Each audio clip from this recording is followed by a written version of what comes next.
1921-ში ასეთი ცივი თებერვალი იდგა. რუსული არმია თბილისზე მეორე შტურმისთვის ემზადებოდა. დედაქალაქის თავდაცვის პოზიციები 40 კილომეტრამდე იყო გადაჭიმული. ამ პოზიციებიდან ერთ-ერთი სწორედ აქ, მდინარე ლოჭინის ხეობაში იყო. ამოვიდა ეს 3 ტანკი, ერთი მოწინავე და 2 უკან მოყვებოდა.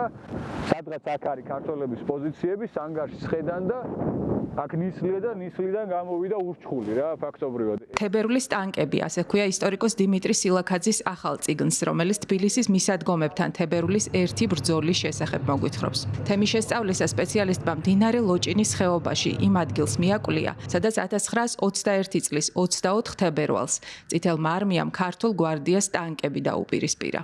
ისტორიკოსი ცდილობს აღწეროს, როგორი განცდა შეიძლება ჰქონოდათ სანგარში მყოფ ქართველ გვარდიელებს წითელი ტანკების მოახლოების წუთებში. ნისლია, მაგრამ რაღაც უცნაური გრუხუნის ხმა გესმის და ვერ ხვდები რა არის. მაგრამ შესაძლოა აქ მყოფ გვარდიელებს ეფიქრათ, რომ აქ რკინიგზის ხაზია ახლოს და რუსებიც იყენებდნენ ჯავშანმატარებლებს და ქართველებიც. შეიძლება ეფიქრათ, რომ ეს არის, მაგრამ თან რო ახლოვდებოდა ეს ხმა.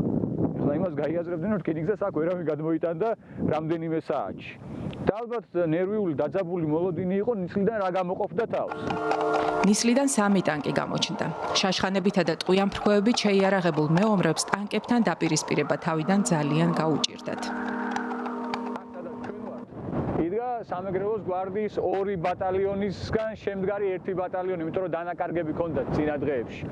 დინარის მარჯვენა სანაპიროზე იყო ქართველების პოზიციები, რუსები უტევდნენ ესე იგი დღევანდელი რუსთავის მიმართულებიდან და რუსებმა გადაწყვიტეს, რომ აქ გამოეყენებინათ ტანკები. ამ ნისლით ისარგებლეს რუსებმა, ეს ტანკები მოვიდნენ აქამდე, ქვეითებიც მოყვებოდნენ მათ და მოულოდნელად ამოვიდნენ აქ განლაგებული ქართველების პოზიციებზე. ეს პოზიცია აიღეს რუსებმა დღის მეორე ნახევარში. ამასობაში ნისლიც გადავიდა და ეხლა უფრო დიდი საფრთხე იყო, რომ გაეგრძელებინათ სვლა და აქ ქართველების პოზიციები ზურგში გასულიყვნენ. მაგრამ ამაში რუსებს ხელი შეუშალეს ისევ ქართველებმა. წყაროების მიხედვით დღევანდელ აეროპორტთან ახლოს ახალციხის გვარდიის ბატალიონი იდგა, რომელმაც რუსულ არმიას ფლანგიდან ცეცხლი გაუხსნა და მათი სვლა შეაფერხა. ორხევში დაბანაკებული იმერეთის გვარდიის მეორე ბატალიონი კი კონტრშეტევაზე წამოვიდა. კონტრშეტევა წარმატებული გამოდგა. ქართულმა გვარდიამ პოზიციები დაიბრუნა, ტანკებმა უკან დაიხიეს.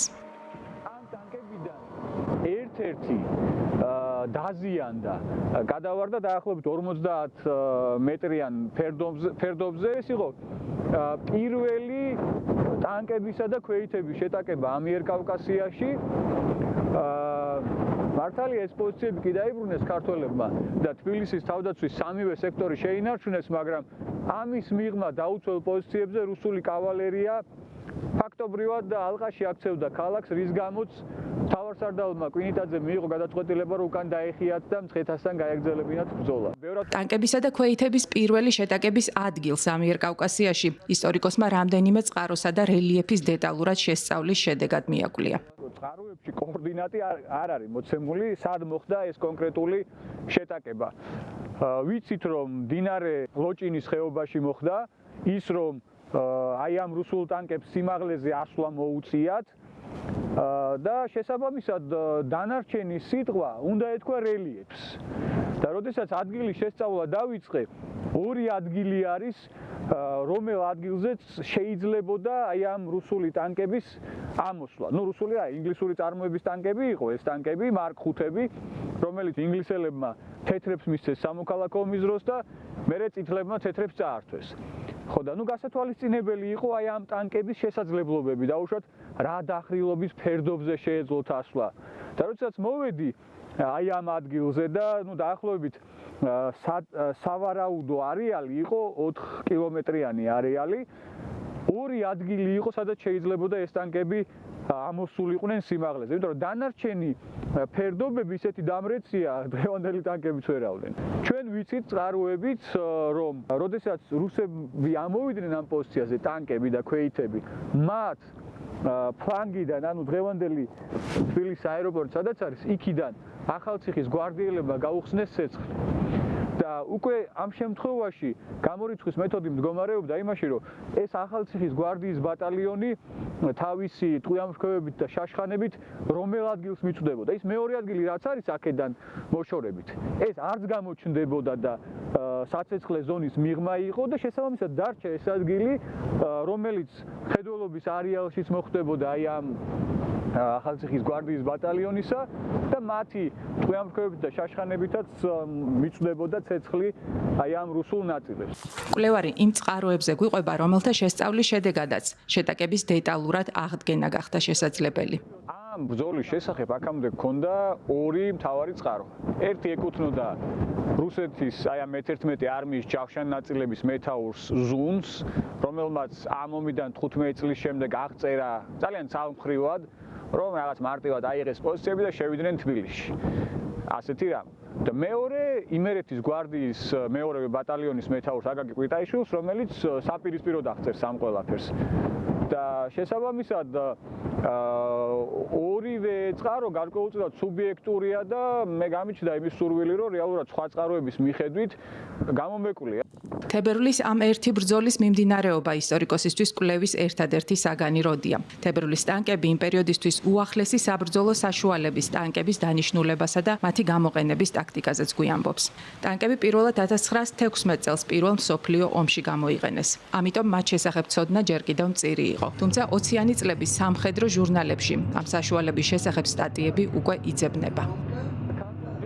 ორი ტანკი გააჩნდა, თუმცა არც ერთი ტანკი არ დადიოდა, მწყობრიდან იყო გამოსული და აი ამ ორი ტანკიდან ერთ-ერთი ძალიან დიდი თავგადასავალი გადახდა თავს. აი ამ ტანკმა იმოგზაურა ჯერ ბრიტანელების იყო, მერე თეთრი რუსი თეთრგვარდიელების, მერე ქართველების, მერე წითლებმაც აიყვანეს, მერე სმოლენსკის მუზეუმში 1930-იან წლებში როცა გაუვიდა რესურსი ამ ტანკს, სმოლენსკის მუზეუმში გამოფინეს რუსებმა. მეორე მსოფლიო ომის დროს გერმანელებმა სმოლენსკი რო აიღეს, ეს ტანკი წაიღეს და ბერლინის ერთ-ერთ მოედანზე გამოფინეს და 45 წლის მაისში წითელმა არმიამ ბერლინი აიღო, კიდე ეს ტანკი იქ იდგა და იქ სურათებს იღებდნენ და ნუ მერე ბოლოს დაჭრეს ჯარში. ეხლა საიდან ვიცით რომ ეს ტანკია? საბორტე ნომრით 9146. ტანკი საბორტე ნომრით 9146 24 თებერვლის იმერთ მოგებულ ბრძოლას უკავშირდება, რომელიც ლოჭინის ხეობაში მოხდა. ამავე დროს ეს ამბავი საქართველოს უახლესი ისტორიის ტრაგიკული ნაწილია. ამავე ღამეს თბილისის დატოვებისა და უკან დახევის ბრძანება გაიცა. 25 თებერვალს კი დედაქალაქში რუსეთის მე-11 წითელი არმიის ნაწილები შემოვიდნენ.